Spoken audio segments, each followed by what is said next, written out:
Նոյեմբերի 20-ին կայացավ կառավարության հերթական նիստը, օրակարգում 39 հարց էր, որից 4-ը զեկուցվող։ Առաջինը քննարկվեց համայնքների ենթակառուցվածքների զարգացման ուղղված սուբվենցիոն ծրագրերի իրականացման համար 1 միլիարդ 59 միլիոն դրամ հատկացնելը։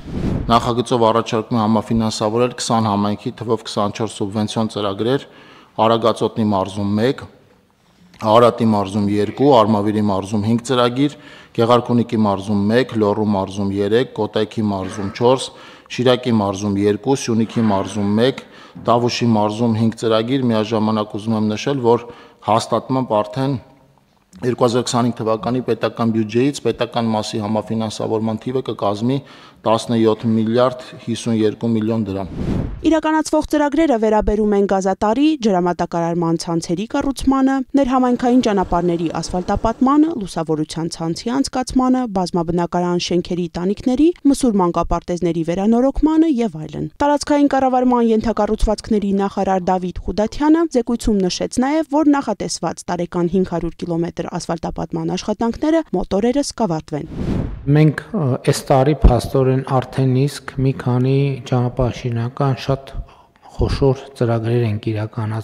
իրականացրել հյուսիս-հարավի հնավայր հայտնաբերված հնավայրը շրջանցող հատվածը արդեն ավարտվեց, դուք շահագործման հանձնվեց ամիսներ առաջ։ Հիմա մեր հերթում 2 խոշոր ճանապարհներ են, որոնք ավարտվել են կամ ավարտական փուլում են։ Մեկը Թթուջուր-Նավուր ավտոճանապարհներ, այնտեղ խնդիրներ կային, այս տարի էր, թե նախորդ տարի էր, այս տարի էր, որ մենք Գառնանը այցելեցինք եւ շինարարի հետ պայմանավորվեցինք, ես իմացա, որ աշխատանքները ավարտված են։ Ես կարծում եմ, որ այնքան խոշոր ծրագիր է, որ մենք պետք է գնանք եւ ընդունենք ծրագիրը։ Նիստի հերթական որոշումներից է եղել ընտանիքներում երրորդ եւ հաջորդ երեխայի ծնունդով պայմանավորված մինչեւ 6 տարեկանը լրանալը ամսական 50,000 դրամ նպաստը մշտական աջակցության տեսակ դարձնելը։ Հետազոտությունները եւ վերլուծությունները եւ նաեւ միջազգային փորձը ցույց է տալիս, որ նման աջակցության ծրագրերը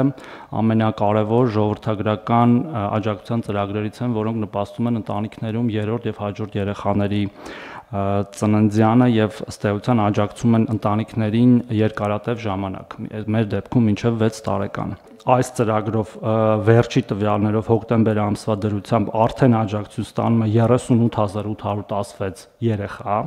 այսքան երեխաների համար վճարվում է այսքան գումար եւ մենք մինչ օրս ծախսել ենք սրա վրա 51 միլիարդ 840 միլիոն դրամ, ինքը բավական լայնածավալ, բավական մասշտաբային ծրագիր է։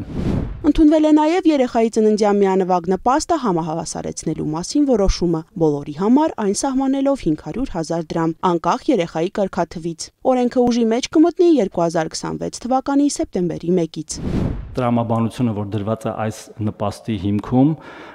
ինչը երեխայի ծննդյան շուրջ ծագող խնդիրները լուծելուն է միտված, այսինքն դա այդ պահին առաջացող ծախսերն են ընտանիքի, որոնք որևէ կարգաթվով ըստ էության պայմանավորված չեն, կապ չունի, որ երրորդ երեխան է ծնվում, ծախսերը միատեսակ են, առաջարկում ենք այն համահարթեցնել, նաև հաշվի առնելով մի հանգամանք, որ հաճախ այս նպաստը դիտվում է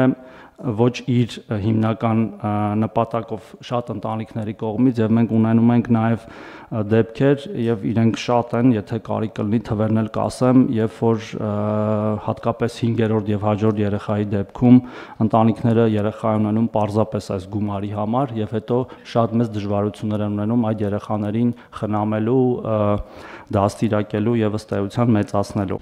Վերջնաժամկետ է սահմանվել մինչև 2026-ի ապրիլի 1-ը ամբողջական անցում կատարել կենսաթոշակների եւ նպաստների անկանխիկ տրամադրման համար։ Հանրակրթական օբյեկտների շինարարության ֆինանսավորման մասին հարցը նույնպես օրակարգում էր։ Կրթության, գիտության, մշակույթի եւ սպորտի նախարար Ժանա Անդրեսյանը կառավարության ծրագրի կարևոր թիրախ է համարում նաեւ մանկապարտեզների հասանելիության ապահովումը բոլոր այն բնակավայրերում, որտեղ երեխաների բավարար թիվ կա։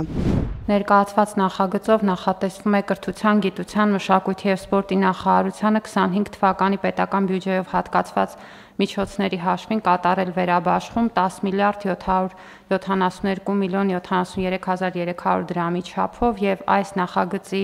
ընդունմամբ մենք կկարողանանք ֆինանսավորումներ հատկացնել 300 դպրոցների եւ 500 մանկապարտեզների ծրագրի հերթական փուլի իրականացման համար։ Ներկայացված ցանկերով մենք նախատեսում ենք 10.7 միլիարդ դրամ, ինչպես նշեցի, ուղղել այս ծրագրերի իրականացմանը։ Հերթական նիստում քննարկվել եւ ընդունվել է նաեւ Վանաձորի Հովհաննես Թումանյանի անվան պետական համալսարան հիմնադրամի ռեկտորի ընտրության արդյունքը հաստատելու մասին հարցը։ Անի Գրիգորյան, Սյունիք, լուրեր։